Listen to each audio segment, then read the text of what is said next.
And in other words, good and bad didn't just start happening to preachers. You know, that's tough life. Then, like some of them, you know, like evangelists, like, you know, they be gone with rocks and stuff like that, you know. Then to me, it's a trust factor. Uh, You know, I never trusted nobody. Used to get on me as a little kid, telling me, you can't live in this world by yourself. You remember that?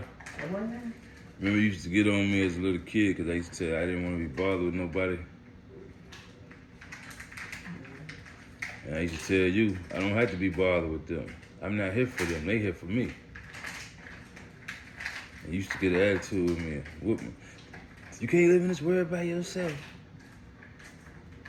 No, you can't. You can't live in the world. But if the world was created for me, then it's a blessing for you to be in the world that I am in.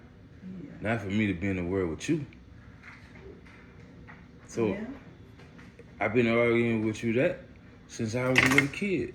And now we are 40 years later, or maybe 35 years later, still having the same argument because people think they in a position or older than me that they better than me.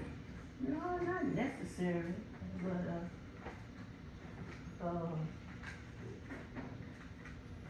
I don't know. Just people, everybody don't accept everybody.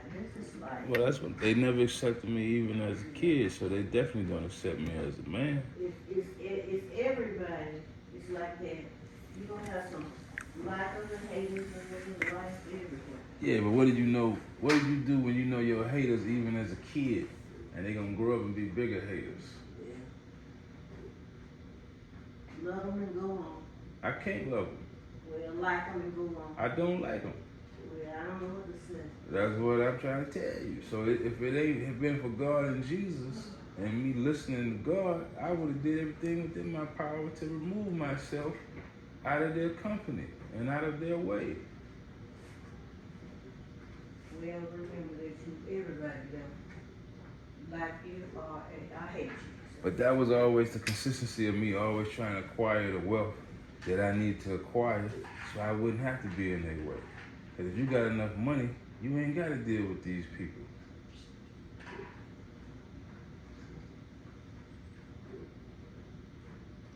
And it was always for me just to have enough to be able to go live on a private island or do whatever it is I wanted to do.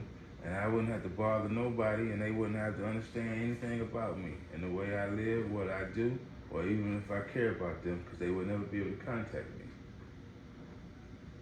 But yet still, I was forced to be raised in a neighborhood into an environment that necessarily didn't agree with who I was as a person, who I should become as a man, financial instability, and now I got to help support everybody that made bad decisions. And that is the pastor. I mean, to me, I didn't understand it. And Daddy used to have to get on me about that. Why we have to work so hard and then you turn around, you see the same bum sitting on the corner when you come off work and next thing you know, you giving him your old paycheck. And he got a sob story. I'm like, Daddy, why you do that? God told me to do it. You got 30 people coming to work, 5 of them call off. Now I gotta miss school and do 5 people's job and yet still pay them. Every Friday, everybody getting paid and they been off work and yet still we don't get paid. But it was a family business, I understood that. So people don't understand the sacrifices behind the scenes. Yeah, and something, like I said, and it was a new life and some other.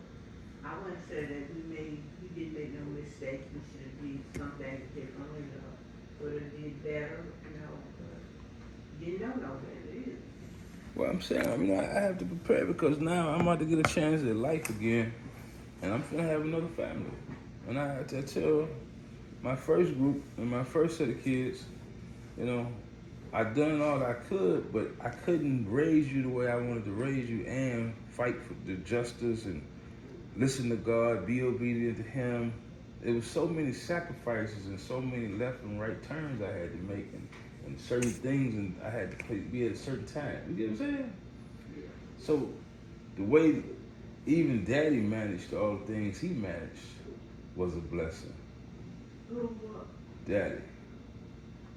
Yeah, and like he was like he had to help with his sisters and brothers. That's what I'm saying. He helped them a lot. He did a lot, you know. So between 11 brothers and sisters, between the church, between multiple businesses, Right. between preachers, city politicians, you get what I'm saying? Mm-hmm. So I tell people all the time, honestly, if Daddy had it figured out and had all his money in one spot and with one person, you get what I'm saying? We would have been worth millions, even back then. But Daddy was always paying it forward. And see, I'm going to be the reaper and the harvest of Daddy's sowing. And I used to tell you that at the beginning. And Daddy used to tell me that. I still do the same thing, but it became a business. And then a lot of times I used to question myself, why are you still doing the same repeated cycle that your father doing? And what benefit are you going to gain, and what legacy are you building? And it's about the name you can trust.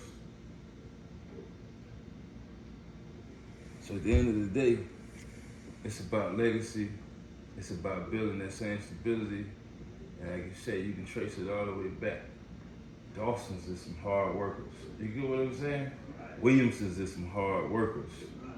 So it's like no matter how you look at the subject, however the chips land, you know you ain't gonna outwork us. You get what I'm saying?